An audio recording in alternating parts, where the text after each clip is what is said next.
fourth generation version of Skoda's Octavia gets a light refresh as part of this Czech model's mid-term update. Once, this car was the least sophisticated of all the Volkswagen Group's family hatchback products. Not anymore, thanks to mild hybrid electrified engine tech and cutting-edge media cabin provision. This car's still bigger and better value than most of its rivals, pretty much a Passat-sized medium-range model for the price of a Golf-sized one. And it's clever enough, once again, to change the way you think about Skoda.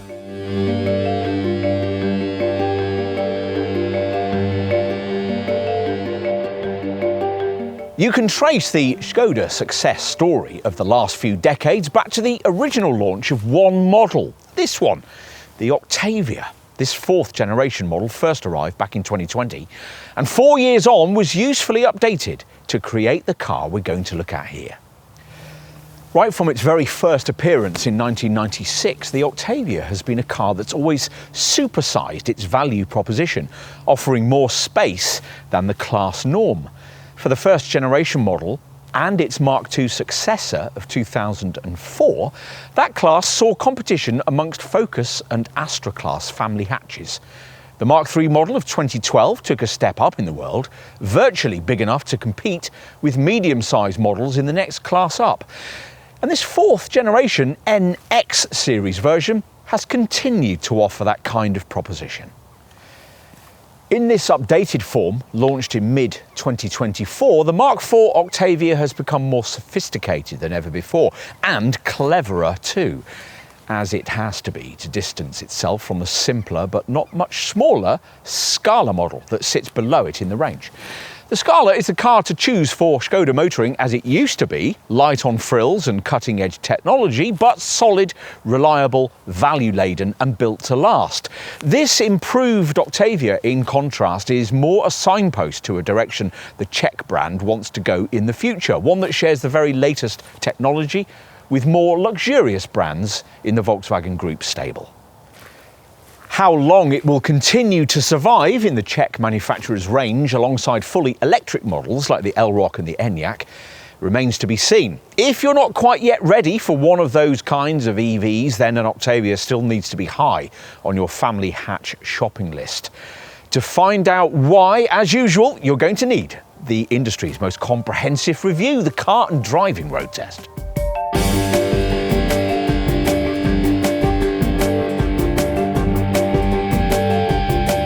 Not much has changed in terms of the engineering of this fourth generation Octavia. Like its predecessors, this Skoda remains a family hatch segment contender, very much targeted at the pragmatic family motorist. They value comfort, reassuring handling, refinement and quality, and they'd be mildly surprised by the notion that a car of this kind should offer anything more. It isn't as sharp to throw around as something in this class like, say, a Peugeot 308, but then why would it need to be? It is perhaps with that in mind that the German development team who originally created this NX-era Octavia design felt able to be equally pragmatic when it came to issues of suspension setup. A sophisticated multi-link rear suspension package was developed for this car, but as with the Volkswagen Golf and Seat Leon models that share this car's MQB platform engineering, hardly any Octavia variants feature it, fitted instead with a torsion beam arrangement that's cheaper to make and assemble. Fortunately, it's tuned for softness, so ride quality is quite acceptable even with the big 18-inch rims we've got fitted here. As we said, the changes made to the engine range are minimal. As before, the core of the range is made up of turbocharged 4-cylinder 1.5-litre TSI petrol or 2-litre TDI diesel engines, each with either 116 PS or 150 PS options. If you prefer petrol, Skoda would ideally like you to have your Octavia with the brand's E-Tech MHEV mild hybrid electrification, which requires use of DSG auto transmission, and that's what we're trying here. If you still want a petrol manual, an unelectrified 1.5-litre 150 PS green pump fuel powertrain's still available. When it comes to the 2-litre TDI diesel, well, it's a straight choice between the 116 PS version with manual transmission or the 2-litre TDI 150 PS drivetrain which has to be had with the DSG Auto. As for other Octavia engine options, well, the previous entry-level 1-litre petrol engines no longer offered, and from the launch of this updated model, there was no sign of the PHEV petrol drivetrain either, though we'd bet on seeing that before the end of this car's life cycle. Another engine deleted as part of this model update was the uprated version of the 2-litre TDI diesel, previously used by a version of the sporty VRS. VRS customers do now, though, get an upgraded version of the 2-litre TSI petrol unit, now with power boosted to 265 PS, along with a sports exhaust that produces a more characterful sound. As previously, the VRS is the only Octavia variant that gets the more advanced multi-link rear suspension system we referenced earlier, and sits 15mm lower than the standard model on firmer sports suspension. It can't now be had with all-wheel drive though. Actually, all-wheel drive, once something of an Octavia calling card, is generally noticeable by its absence across the entire range, though other markets get an all-wheel drive 2-litre TSI petrol variant with 204 PS. Whatever flavour of Octavia you happen to prefer, it'll come with plenty of drive assist technology, including a standard adaptive cruise control system that uses the car's front camera system, GPS data, and a host of sensors to drive the car predictively. So when ACC is set, the car knows in advance about bends, roundabouts and upcoming traffic flow. Plus, this Skoda will adapt itself to speed limits as you enter them. A more advanced Octavia then. Though you might just feel as we do that when you get right down to it, the character of this car is very much the same as it's always been.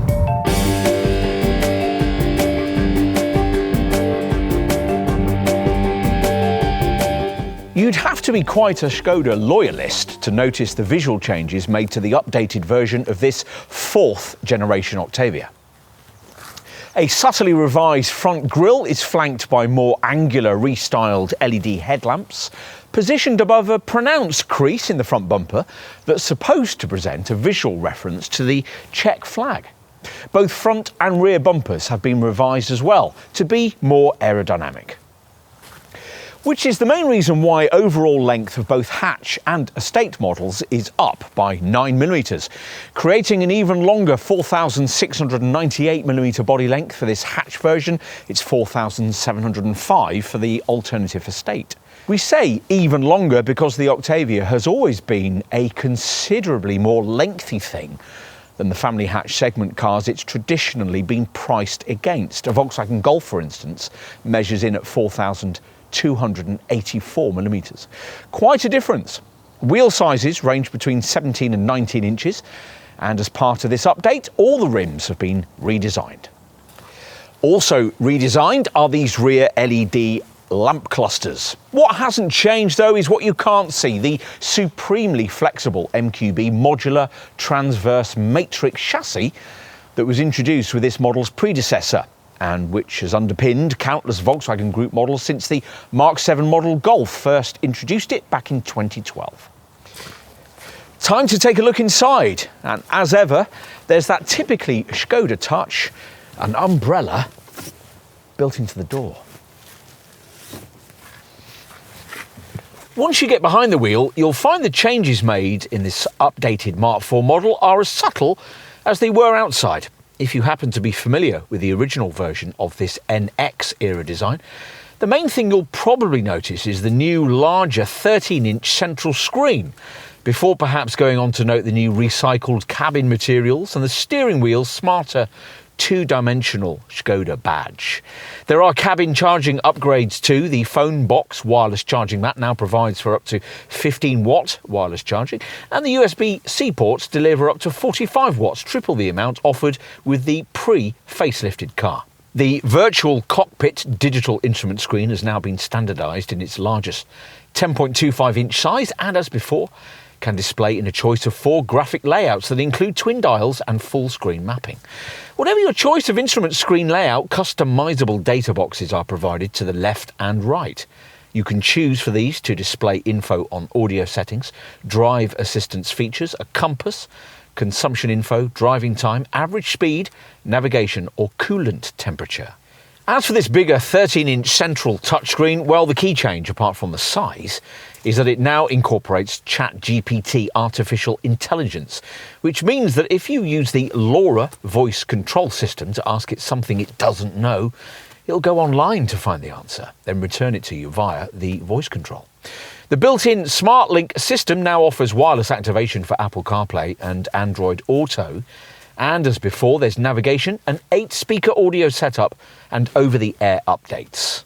Enough with screens and digitalisation. What else do you need to know here? Well, maybe that the seats, which come with lumbar adjustment, are brilliantly supportive, and that apart from a few minor impediments to all-round vision, the ergonomics are pretty faultless. There's loads of space to stow things as well, a big air-conditioned glove box, large flock-lined door bins, which can each hold a 1.5-litre water bottle.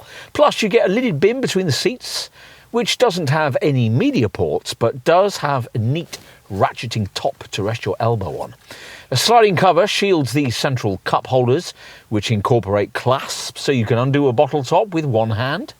Plus, there's a big bin in front of the gear lever that can also be cooled, and which has a couple of USB ports, though they're of the USB-C variety, so you may have to use an unsightly adapter. There's also a ticket clip in the driver's sun visor, and another on the right-hand A-pillar, plus a coin tray next to the electronic handbrake. And Skoda's also remembered to incorporate an overhead sunglasses compartment. Time to take a look in the rear.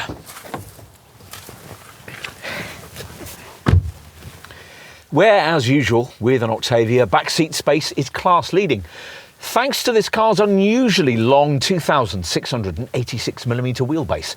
That's 67mm lengthier than a Volkswagen Golf. As a result, it's more spacious back here than any other family hatch segment model, at least for legs and knees anyway. This Skoda is a touch wider than the segment norm as well, so it'll be a little easier to take 3 adults back here, though the people concerned will still need to be on pretty friendly terms, and the middle occupant's leg space will be somewhat compromised by this quite prominent centre transmission tunnel. There are centre air vents below which you'll find a small storage tray above a couple of further USB-C ports. Isofix child seat fastenings feature, of course, for the outer 2 seats, while the fold-out centre armrest incorporates cup holders, though unfortunately these are so small that only very tiny bottles and cans would fit. Still, these neat smartphone pouches in the seat back pockets are standard across the range, and you get flock-lined door bins roomy enough to hold a 1-litre drinks bottle. An extra storage box is now available for rear seat passengers. Right, let's finish with a look at boot capacity, pausing as we do to note that an ice scraper is still incorporated into the fuel filler cap.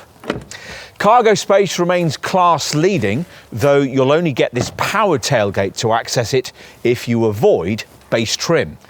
Once the hatch rises, 600 litres of space is revealed in the hatch. It'll be 640 litres in the estate. For the hatch body shape, that's getting on for twice as much boot space as you get in a comparably priced family hatch of this kind. That Volkswagen Golf, for instance, we mentioned earlier, offers just 380 litres. This is a practical space too. There are a pair of pull-out hooks, 2 corner compartments with slide-out panels, with a built-in strap on the right-hand side and a 12-volt socket on the left.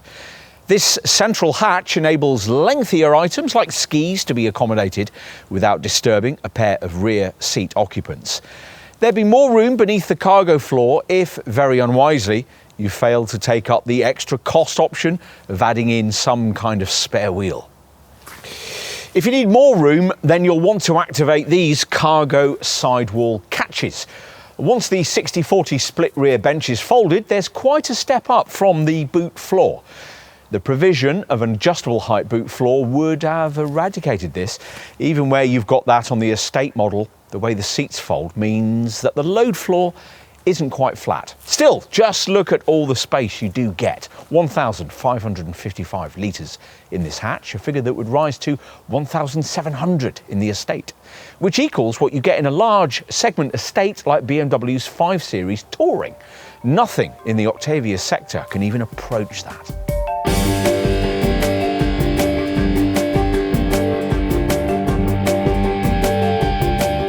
Let's take a closer look at the Octavia lineup. The core trim level is SE technology, and as we filmed in early 2025, pricing was starting from around £27,000.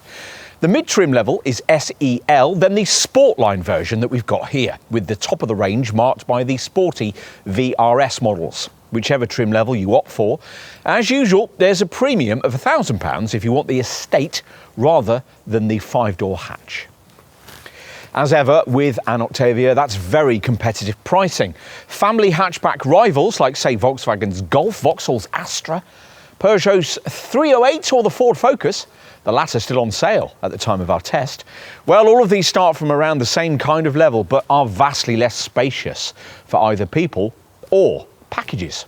It's that extra space you might be minded to pay a bit extra for, even if you're looking at cheaper family hatches like the Hyundai i30, the Kia Ceed, or another VW Group product that shares this Skoda's MQB engineering, Seat's Leon.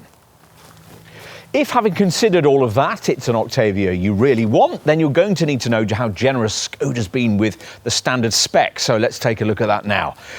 Base SE technology gives you most of what you really need, so 16-inch alloy wheels, LED headlights, LED tail lamps, power folding mirrors, all-round parking sensors and cruise control with a speed limiter. Plus, there are the usual Skoda simply clever touches like the umbrella in the door and an ice scraper built into the fuel filler flap, both of which have made the switch to sustainable materials.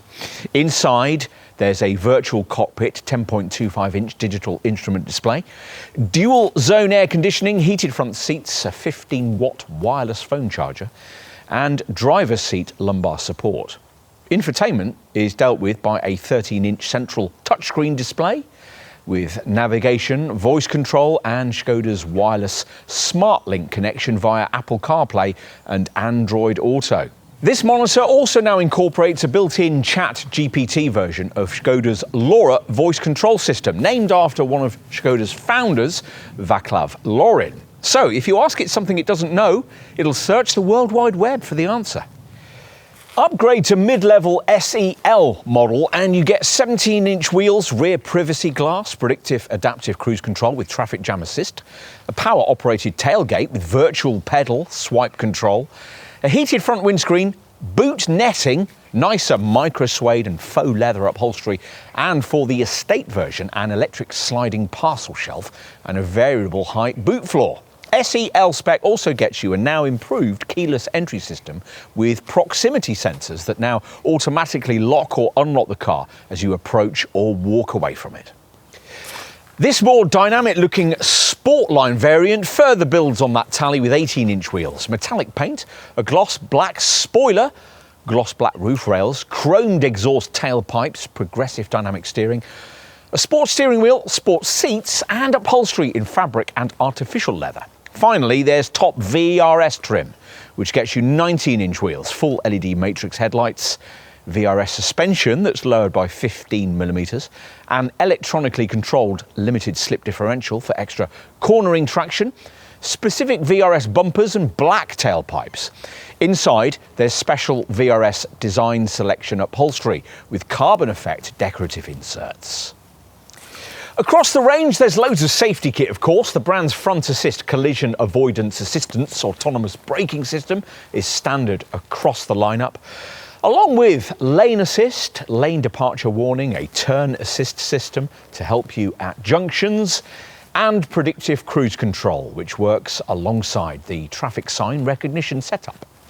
The usual suite of airbags includes a driver's knee bag, and is linked to the usual e-call system, and Skoda's also updated the car's attention and drowsiness assistant. If you avoid base trim, you get a lane assist plus setup with narrow lane assist and newly added urban evasive steering support. The blind spot detection system that's standard on the top VRS version can be added further down the range at extra cost.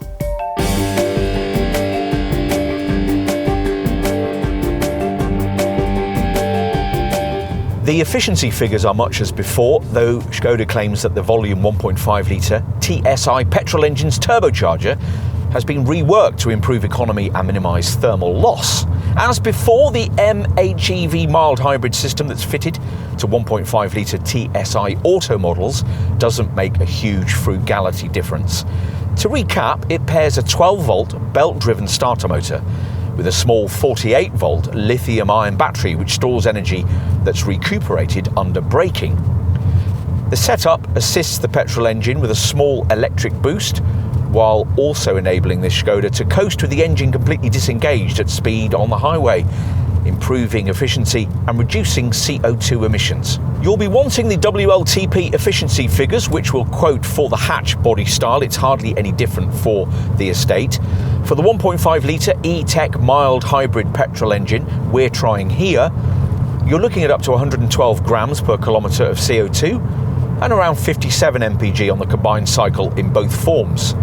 For comparison, the unelectrified manual gearbox 1.5 TSI 116 PS model manages up to 118 grams per kilometre and up to 54.3 mpg. It's instructive to compare those stats to those of the alternative 2-litre TDI diesel engine, which manages up to 66.2 mpg and 112 grams per kilometre in manual 116 PS form, or up to 63.2 mpg and up to 117 grams per kilometre in its 150 PS DSG Auto guise. For completion, we'll tell you that the 2-litre TSI 265 PS turbo petrol unit of the top VRS variants records bests of up to 40.8 mpg and 158 grams per kilometre. As for servicing, well, as usual with Skoda models, there's a choice of either fixed or flexible maintenance packages. You'll choose the fixed approach if you cover less than 10,000 miles a year, and with this, the car will typically be looked at every 12 months.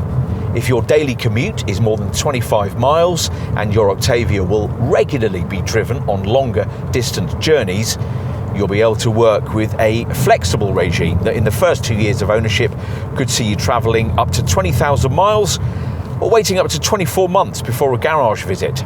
A single inspection service every year or 20,000 miles will be required thereafter, whichever comes sooner. Insurance groups for mainstream models range between 14E and 21E. And warranties? Well, the standard package is 3 years and 60,000 miles.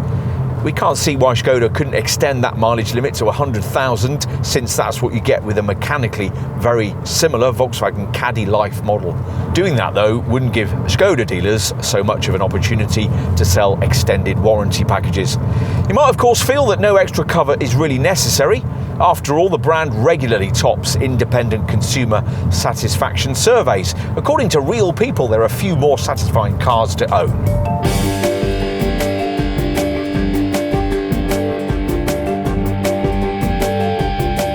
The Octavia name, based on the Latin for 8, is an almost inseparable part of Skoda's history, dating all the way back to 1959, when it arrived to designate the 8th design produced by the Czech brand following World War II. In modern era guise, Octavias have sold prolifically enough, if placed end to end, to fill all 3 lanes of the complete M25. But many of those sales, of course, date back to a time when this was a slightly smaller and much less sophisticated car. Here's a version of this Skoda that's quite a lot more expensive and sophisticated, though it continues to offer an awful lot of metal for the money when you take into account the extra cabin space you get compared to virtually all this model's family hatchback segment competitors. Be that as it may, the Czech manufacturer knows the kinds of people it's aiming at here and no longer wants to serve them as a value brand. That market will be left to the Chinese. Instead, this manufacturer wants a higher quality image developed alongside higher quality products. Cars like this usefully improved version of the 4th generation design. The company looks forward to an era where the purchase of something like an Octavia is viewed not as a cheaper choice, but instead as rather a clever one. That time may already have arrived.